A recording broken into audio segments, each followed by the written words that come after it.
हरे Krishna, good morning, सुप्रभात। अक्सर लोग प्रश्न पूछते हैं, अगर मेरे ऑफिस में मेरा सीनियर मुझसे अपसेट हो जाए, मुझसे गुस्से में बात करे, तो मुझे क्या करना चाहिए।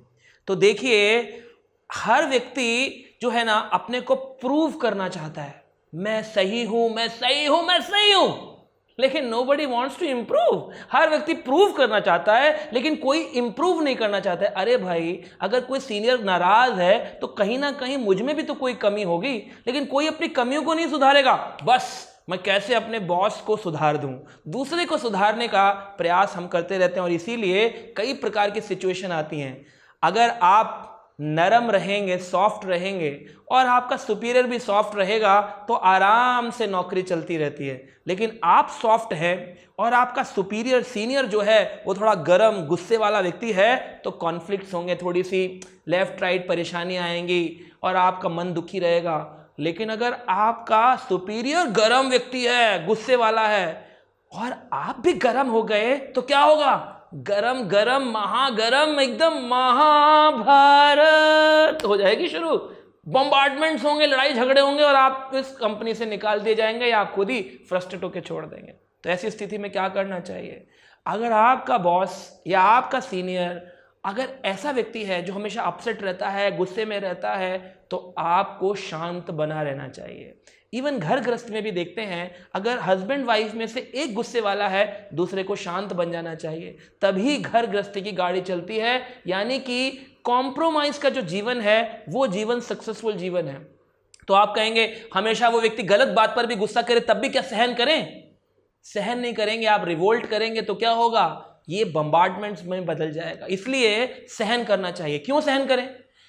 आपके पास दो रास्ते हैं। देखिए, इसको सहन करना चाहिए सोच करके, पिछले जन्म में मैं भी बॉस रहा होगा और मैंने अपने जूनियर के साथ ऐसा बिहेव किया होगा, आज वो जूनियर मेरा बॉस बन के वो सारे के सारे कार्मिक रिएक्शंस दे रहा है।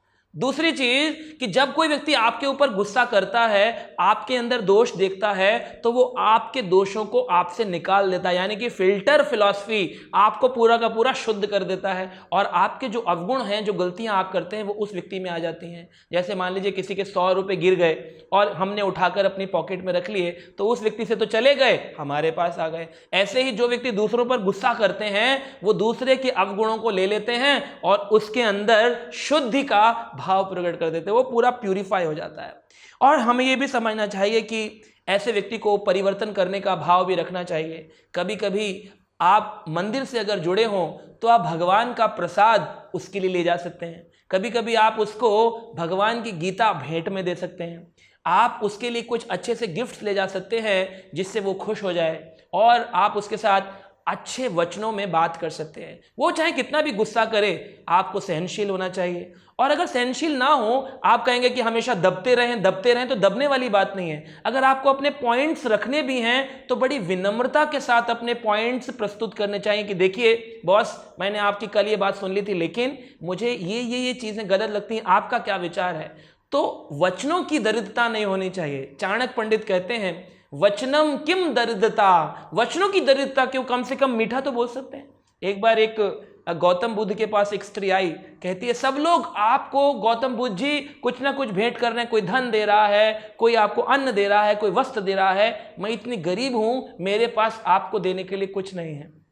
गौतम बुद्ध जी ने कहा तुम्हारे पास तो बहुत कुछ है देने के लिए, तुम वो क्यों नहीं देती हो? कहा क्या दूं?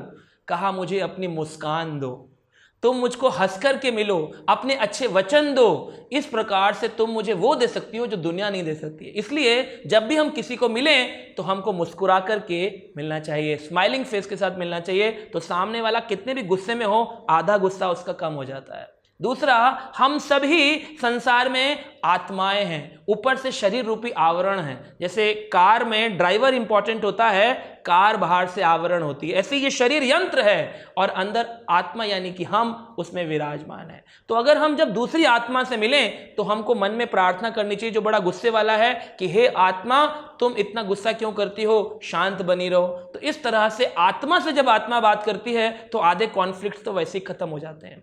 और लास्ट बात समझने वाली यह है कि जितनी भी लड़ाई झगड़े होते हैं उसके अंदर डिफरेंस ऑफ ओपिनियंस तो होते हैं 10%, लेकिन जिस तरह से वो प्रस्तुत किए जाते हैं वो होता है 90%। यानी कि एक ही चीज पर मेरा मतभेद है, लेकिन मैं उसको चिल्ला के भी बोल सकता हूं और सरलता से भी बोल सकता हूं। तो ओपिनियन डिफरेंसेस तो होंगे, जब दो जीव आत्माएं मिलेंगी, आपस में सामने बात करेंगे, सबके ओपिनियन डिफरेंस होंगे, लेकिन उसको कैसे प्रस्तुत करें?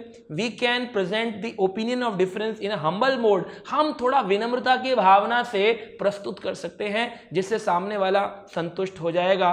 और इस प्रकार के जो अपसेट करने वाले, गुस्सा करने वाले जो लोग हैं, वो देखेंगे कि आप इतने सहनशील हैं, आप इतने विनम्र हैं, आप अपने पॉइंट्स तो बोलते हैं लेकिन बड़ी हम्बल एटीट्यूड के साथ बोलते हैं, तो सामने वाला व्यक्ति भी आपके साथ व्यवहारों में परिवर्तन लेके आएगा।